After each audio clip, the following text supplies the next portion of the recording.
नमस्कार मित्रांनो, भावी शिक्षक आणि शिक्षकांनो, टिप्स फॉर टीईटी मध्ये मी अक्षय तुम्हा सर्वांचं स्वागत करतो। आजच्या या व्हिडिओमध्ये आपण दक्षिण आफ्रिका या देशाबद्दल माहिती पाहणार आहोत।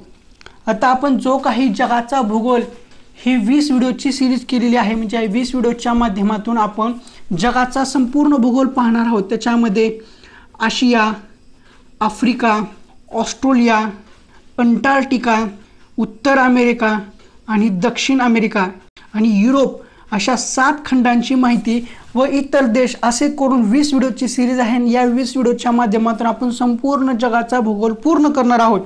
याच्यामध्ये आपण आत्तापर्यंत Israel, Saudi Arabia, Malaysia, Japan, Sri Lanka, Africa, Egypt, Tanzania असे 8 व्हिडिओ पाहिलेले आहेत आणि आजचा हा 9वा व्हिडिओ आहे आणि 9वा व्हिडिओ हा दक्षिण आफ्रिका या देशासंदर्भात आहे।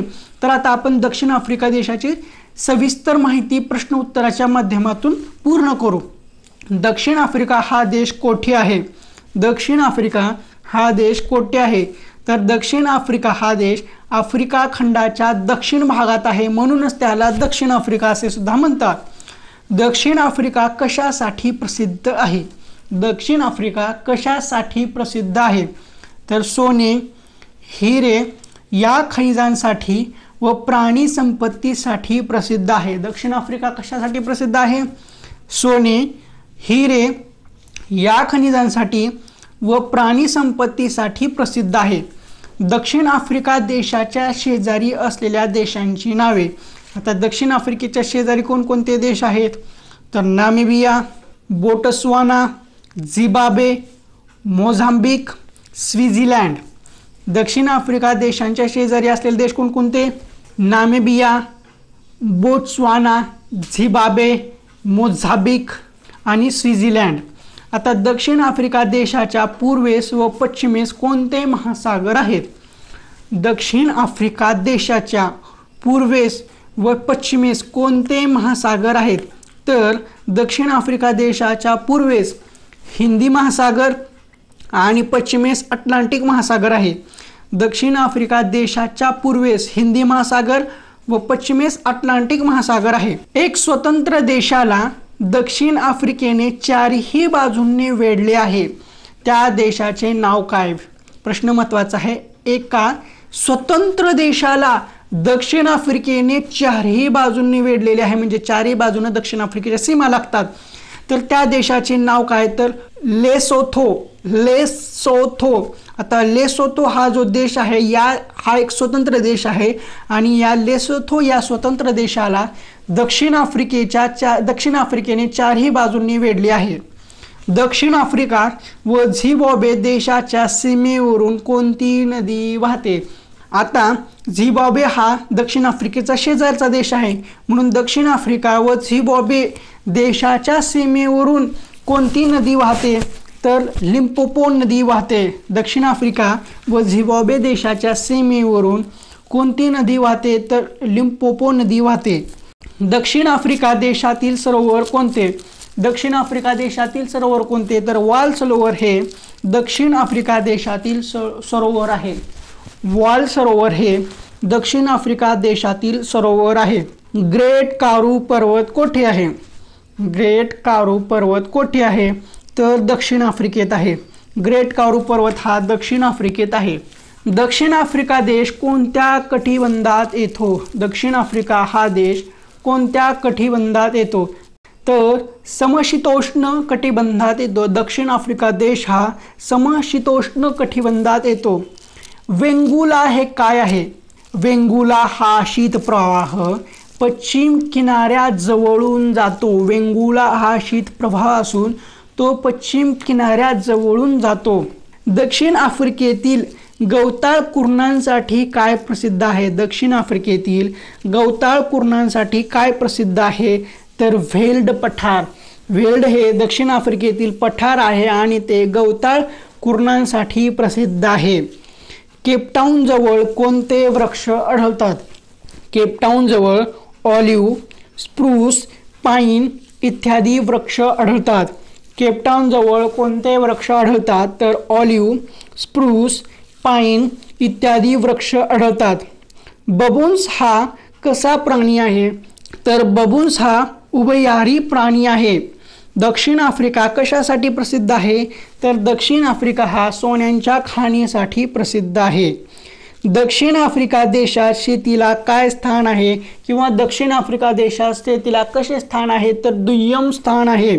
दक्षिण आफ्रिका देशात शेतीला दुय्यम स्थान आहे. नाताळ प्रदेशामध्ये कशाच्या फळबागा आहेत? तर नाताळ प्रदेशामध्ये केळी, द्राक्षे, संत्री, अननस, ऊस यांच्या फळबागा आहेत. आता हा जो काही नाताळ प्रदेश आहे, या नाताळ प्रदेशाचा आणि महात्मा गांधीचा खूप जवळचा संबंध आहे. आता ज्यावेळेस महात्मा गांधी आफ्रिकेमध्ये गेले होते त्यावेळेस नाताळामध्ये तिथं भारतीय वंशाचे लोक असायचे आणि तिथे थोडीशी काहीतरी पार्टी वगैरे व्हायची. त्यासाठी महात्मा गांधी तेथे जात असत. ज्यावेळेस इंग्रजांचा काळ चालू होता, इंग्रजांचं वर्चस्व सगळीकडे चालू होतं आणि ज्यावेळेस महात्मा गांधी वकिली करायला दक्षिण आफ्रिकेत गेले होते त्यावेळेस महात्मा गांधी ज्या भागातला राहत होते तिथं विविध धर्माचे जातीपंथांचे लोक राहत होते. पण दक्षिण आफ्रिकेतील नाताळ हा एक असा प्रदेश होता, त्या प्रदेशामध्ये भारतीय वंशाच्या वसाहती होत्या. म्हणजे तिथं भारतीय वंशाचे लोक भरपूर राहत होते आणि महात्मा गांधी हे सारखं तिथं जात होते. नाताळ प्रदेशामध्ये कशाच्या फळबागा आहेत? तर नाताळ प्रदेशामध्ये केळी, द्राक्षे, संत्री, अननस व ऊस यांच्या फळबागा आहेत. आता ह्या नाताळ प्रदेशाबद्दल मला कसं माहिती झालं? तर जे महात्मा गांधीजीचं माझे सत्याचे प्रयोग ही जी आत्मकथा आहे, जेव्हा की आत्मकथे माझे सत्याचे प्रयोग हे ज्या महात्मा गांधीचं पुस्तक आहे त्या पुस्तकामध्ये याच्याबद्दल सविस्तर माहिती दिलेली आहे. ते पुस्तक मी वाचलेलं आहे. ते पुस्तक वाचलेलं आहे म्हणून ते नाताळ एकदम शब्द आलेले आहे, मला एकदम लक्षात आलं म्हणून मला जे आठवलं, मला जे माहिती आहे ते मी तुम्हाला सांगितलं. नाताळ प्रदेशामध्ये कशाच्या फळबागा आहेत? तर केळी, द्राक्षे, संत्री, अननस आणि ऊस. दक्षिण आफ्रिकेच्या वेल्ड पठारावर कशाची शेती केली जाते? दक्षिण आफ्रिकेच्या वेल्ड पठारावर कशाची शेती केली जाते? तर मका आणि तंबाखू यांची शेती केली जाते. दक्षिण आफ्रिका देशातील प्रमुख व्यवसाय कोणता? तर दक्षिण आफ्रिका देशातील प्रमुख व्यवसाय पशुपालन व मासेमारी हा आहे. दक्षिण आफ्रिकेतील पशुपालनाचा व्यवसाय कोठे चालतो?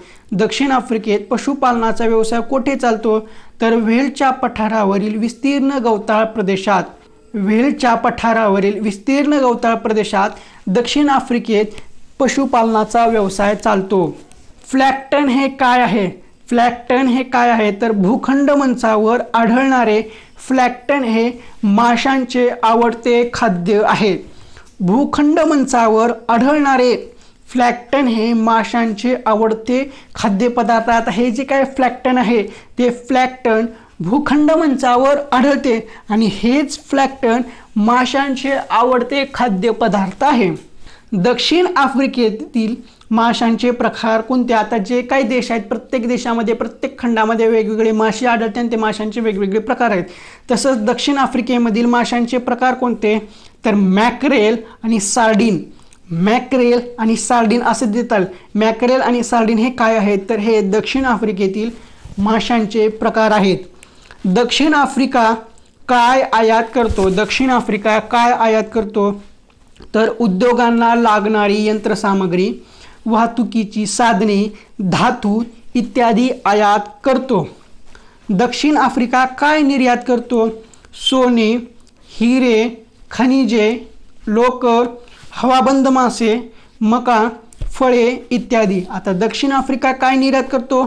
सोने, हिरे, खनिजे, लोकर, हवाबंद मासे, मका, फळे इत्यादी.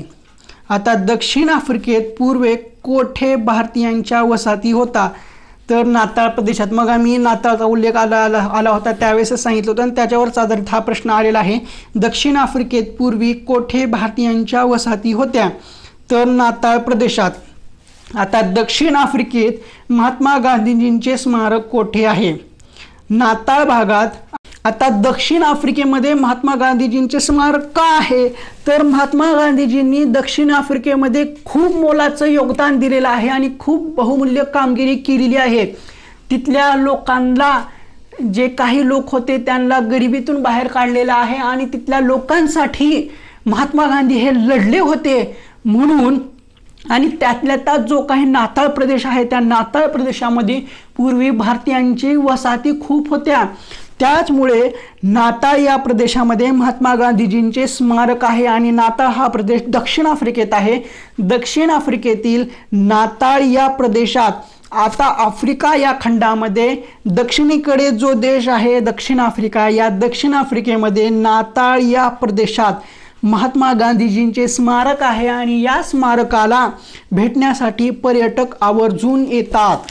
दक्षिण आफ्रिकेत एकूण लोकसंख्येपैकी किती टक्के लोक कोणत्या वंशाचे आहेत?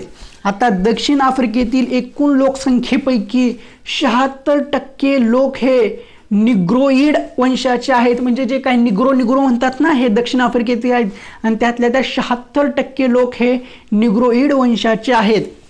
दक्षिण आफ्रिकेतील निग्रोइड वंशांच्या प्रमुख जमाती कोणत्या? आता जे काही 76% निग्रोइड वंशाचे लोक आहेत त्याच्यामध्ये वेगवेगळ्या जमाती आहेत. त्या जमाती कोणत्या?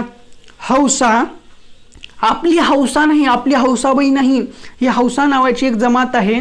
हौसा, झुलू, स्वासी, सांथी व स्वाना.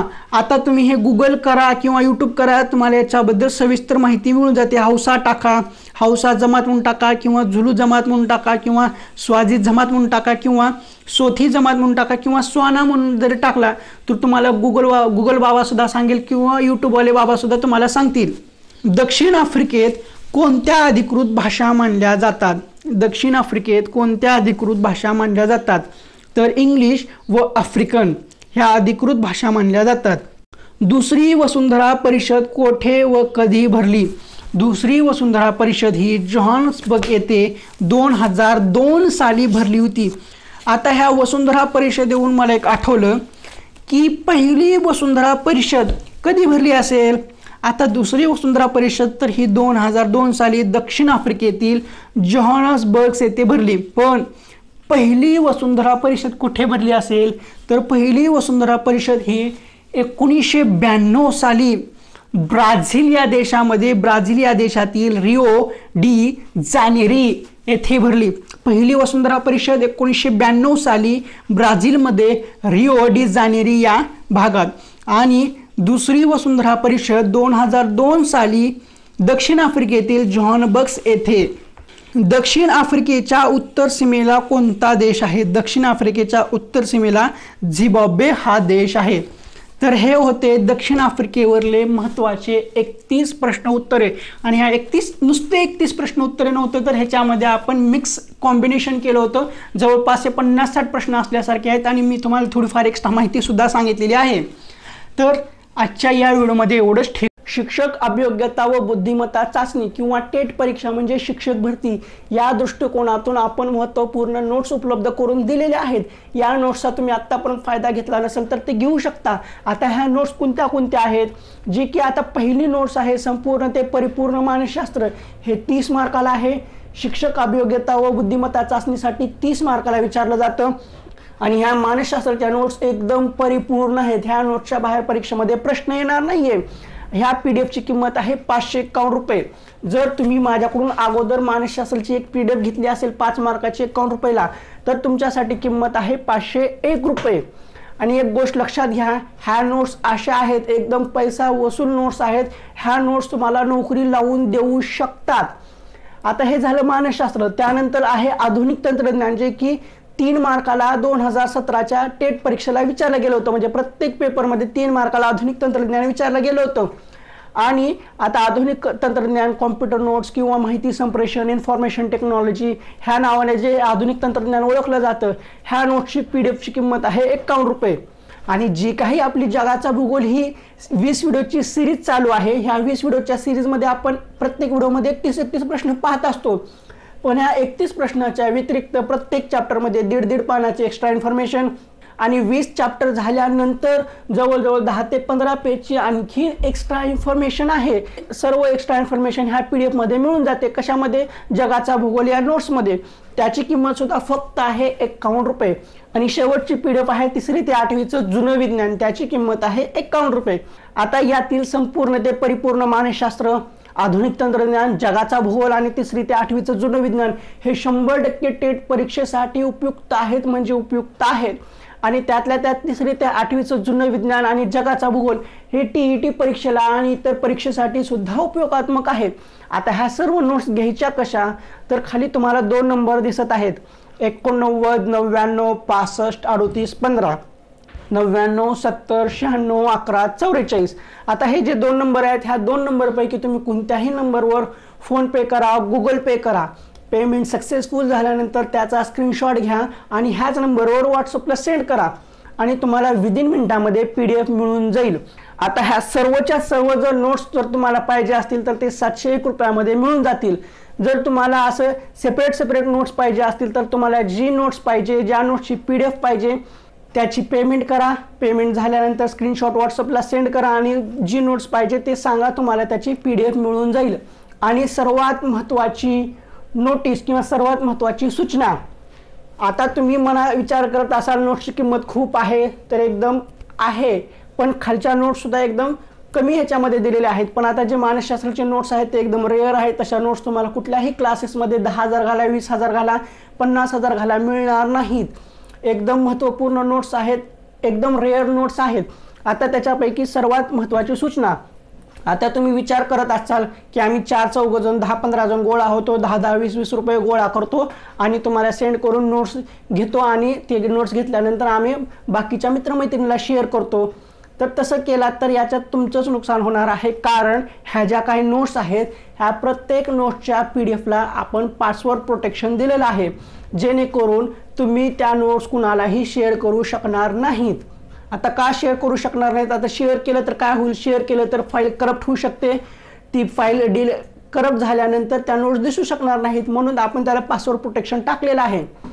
तुम्ही पैसे दिलात, पैसे देऊन तुम्ही नोट्स घेतलेला आहात, त्याचा उपयोग फक्त तुम्हीच करावा, त्यासाठी याला पासवर्ड प्रोटेक्शन दिलेलं आहे. सामाजिक बांधिलकी, सामाजिक जाणीव म्हणून तुम्ही मित्रमैत्रिणीला शेअर करत असाल तर तसं करू नका. कारण तुम्ही तुमच्या मेहनतीचे पैसे आहेत ते पैसे देऊन मला देत आहात आणि त्यानंतर मी तुम्हाला नोट्स देणार आहे. आणि त्या नोट्स जर तुम्ही असंच दुसऱ्याला शेअर केला तर त्याचा काहीही उपयोग होणार नाही, फाईल करप्ट होऊ शकते. फक्त याची एक काळजी घ्या. तुम्ही पैसे दिलात तर नोट्स तुम्हालाच मिळतील, शेअर करण्याच्या भानगडीत पडू नका. आणि आता ह्याचे झेरॉक्स निघतील का, पैसे कमी करा का, असले काही प्रश्न विचारू नका. झेरॉक्सच्या बाबतीत प्रश्न विचारायचा असेल तर डायरेक्ट कॉल करून विचारा आणि आम्ही शेअर करणार, हे करणार, तसं करायचं असेल तर करू नका. आणि ह्या नोट्स एकदम महत्त्वाच्या आहेत, किमती आहेत. आता याच्याबद्दल आणखी कमी करा, हे करा असं काही म्हणू नका. जेवढी किंमत आहे तेवढ्याच किमतीला नोट्स भेटणार, ह्याच्यामध्ये 1 रुपयाही कमी होणार नाही. ज्यांना आवश्यकता आहे त्यांनी ह्या नोट्स घेऊ शकता, जबरदस्ती काहीही नाही आहे. याच्यापेक्षा तुम्हाला बेटर ऑप्शन भेटला तर घेऊ शकता. पण माझं असं एकदम वैयक्तिक मत आहे, महत्त्वपूर्ण नोट्स आहेत, काही विचार न करता घेऊन टाका.